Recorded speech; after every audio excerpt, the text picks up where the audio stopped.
اور تم سے ذوالقرنین کے بارے میں دریافت کرتے ہیں، کہہ دو کہ میں اس کا کسی قدر حال تمہیں پڑھ کر سناتا ہوں۔ ہم نے اس کو زمین میں بڑا اقتدار دیا تھا اور ہر طرح کا سامان اس کو عطا کیا تھا، تو اس نے ایک سفر کا سامان کیا، یہاں تک کہ جب سورج کے غروب ہونے کی جگہ پہنچا تو اسے ایسا پایا کہ ایک کیچڑ والے چشمے میں ڈوب رہا ہے، اور اس چشمے کے پاس ایک قوم دیکھی۔ ہم نے کہا ذوالقرنین، تم ان کو خواہ تکلیف دو خواہ ان کے بارے میں بھلائی اختیار کرو، دونوں باتوں کی تم کو قدرت ہے۔ ذوالقرنین نے کہا کہ جو کفر و بدکرداری سے ظلم کرے گا اسے ہم سزا دیں گے، پھر وہ اپنے پروردگار کی طرف لوٹایا جائے گا تو وہ بھی اسے بڑا عذاب دے گا،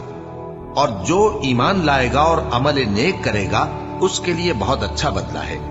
اور ہم اپنے معاملے میں اس سے نرم بات کہیں گے۔ پھر اس نے ایک اور سامان سفر کیا، یہاں تک کہ سورج کے طلوع ہونے کے مقام پر پہنچا تو دیکھا کہ وہ ایسے لوگوں پر طلوع ہوتا ہے جن کے لیے ہم نے دھوپ سے بچاؤ کی کوئی اوٹ نہیں بنائی تھی۔ حقیقت یوں ہی تھی، اور جو کچھ اس کے پاس تھا ہم کو سب کی خبر تھی۔ پھر اس نے ایک اور سفر کا سامان کیا، یہاں تک کہ دو اونچے سیدھے پہاڑوں کے درمیان پہنچا تو دیکھا کہ ان کے اس طرف کچھ لوگ ہیں کہ بات کو سمجھ نہیں سکتے۔ ان لوگوں نے کہا کہ اے ذوالقرنین، یاجوج اور ماجوج اس علاقے میں فساد کرتے رہتے ہیں، بھلا ہم آپ کے لیے خرچ کا انتظام کر دیں کہ آپ ہمارے اور ان کے درمیان ایک دیوار کھینچ دیں۔ ذوالقرنین نے کہا کہ خرچ کا جو مقدور اللہ نے مجھے بخشا ہے وہ بہت اچھا ہے، تم مجھے قوت بازو سے مدد دو، میں تمہارے اور ان کے درمیان ایک مضبوط رکاوٹ بنا دوں گا۔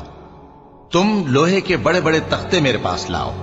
چنانچہ کام جاری کر دیا گیا، یہاں تک کہ جب اس نے دونوں پہاڑوں کے درمیان کا حصہ برابر کر دیا اور کہا کہ اب اسے دھوکو، یہاں تک کہ جب اس کو دھونک دھونک کر آگ کر دیا